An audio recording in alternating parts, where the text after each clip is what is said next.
the next 48 hours will be very critical para sa Marcos administration because in a couple of days, magkakaroon na ng State of the Nation address. This will be his second to the last SONA, if ever. And why is the next 48 hours critical? Well, because Thursday and Friday are the only days na po pwedeng mag-file ng kaso ang ombudsman laban kay Romualdez at maglabas ng warrant of arrest ang Sandigan Bayan. Will they pull this off? My guess is they will.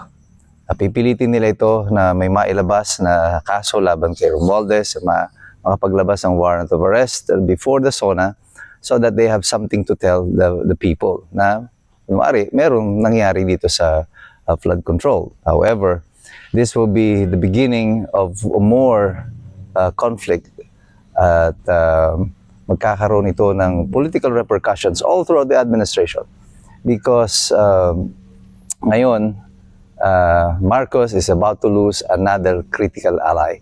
He has already lost Saldico, he has already lost Romualdez, he has already lost the INC. Sino pa ang mga susunod? And how long can this administration hold on ng pabawas yung kanyang political base? Well, apparently, ang administrasyon na ito has taken this approach na they would rather be feared than to be loved. At sa pagbaba na patuloy ng pagsadsad ng popularidad ng Pangulo, it seems as if ang kanilang response is just to be more ruthless, to be more defiant of the people, at gawin nila kung ano yung gusto nila. And I think the repercussion ito para sa administrasyon is that it's gonna alienate more of their allies. Sinabi ko na nga noon pa lang, after the May election of 2025, unti-unti na gumigiba ang pader ng Malacanang, but they haven't recognized it yet. They don't want to recognize it na ito na yung direction na pupunta nila. They're trying to prevent itong pag-collapse nito ng administrasyon by trying to force people to not to abandon them, and they're doing it successfully pagdating sa mga congressman at yung mga nakaupong mga politiko. However, pagdating sa mga botante, they are losing the game. The same way na ginawa nila ito kay Rodrigo Duterte, kinulong si Rodrigo Duterte before the May elections. They were hoping that it will produce the effect na matatakot yung mga tao, yung mga kaalyado, lilipat sa kanila. And the opposite actually happened. They lost the election. The administration lost. Yung lahat ng kandidato nila for senator actually lost. And they tried to impeach Sara Duterte and it failed. They tried to impeach Sara Duterte again. And now, apparently, it is failing again.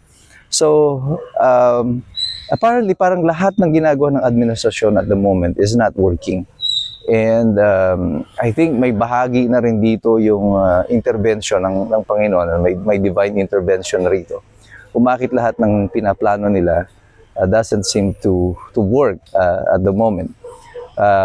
Well, the best plans of man will certainly fail sa gitna ng plano ng Panginoon. It will always be the Lord's plan that will happen. So, ang mga Pilipino, patuloy lang tayo na magsisipagdasal at tayo ay magsipaghanda sa mga darating pang mga panahon. This impeachment is far from being over because this is not actually a trial on the legal issues.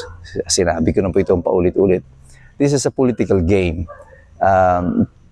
Impeachment is already a lost game for the administration. They need 16 votes to impeach Sara and they can't have it. So this is just a propaganda war that is being played sa Senado, however, at a very expensive cost. At our cost. Okay lang sa akin, tirahin nyo ng tirahin si Sara Duterte, pero gamitin nyo sana yung sarili nyo mga pera. But you're using the money of the people for this propaganda war, and that is not good for the people. Wala kaming pakinabang dito sa larong ginagawa nyo. Inuubos nyo lang lalo ang pera namin, hindi para sa aming kapakinabangan, kundi sa kapakinabangan ng political na interest ninyo. So pagdating ng SONA, makikita natin, ito yung mga napipredict kong ipapangako. Merong nakulong, si Romualdez might be in jail by the time that the SONA comes around. papakita nila yung ating gain economically kasi upper middle income class na tayo. Although wala naman talagang epekto yon sa atin, sa ordinaryong buhay natin. It's just a classification na binigay ng World Bank insofar as yung access to credit is concerned. Actually, disadvantageous pa ngayon kasi ngayon hindi na tayo pwede mag-avail ng lower interest loans kasi nasa upper middle income na tayo. They're gonna highlight yung peace and security sa ating bansa, and they're gonna tell us lies at sasabihin sa atin, ligtas tayo dito sa ating bansa, bumababa ang krimen, kahit alam na alam ng mga tao na kung gaano ka-unsafe ang ating lugar ngayon. They're gonna tell us that yung droga ay napatigil na, kahit na nakikita natin na ang bentahan ng droga ngayon ay halos libre na, no, sa kalsada. No one is getting arrested. So, political stability, sasabihin nila yung America is there to back us up despite of the fact that America is telling them to get off ICC. So all of this, ang mga ipapahayag nila sa atin sa Lunes will be, of course, as expected, rosy pictures. Yung mga larawan na tila ba parang ang yaman-yaman ng Pilipinas, napakahusay ng ating bansa at wala tayong mga problema. At unfortunately for them, people now are more informed, mas maliwanag sa ating lahat kung ano yung totoong nangyayari sa ating bansa. Kasi tayong lahat naman, meron ng kapangyarihan na matuto at malaman ng katotohanan. Sapagkat tayong lahat ay nagmamasid, nakikilahok, nag-aaral. Kasi lahat ng iskombro sa mundo alam, mahirap makialam ang taong walang alam. God bless you. God bless us all. Mabuhay ang Republika ng Pilipinas. And we are the resistance.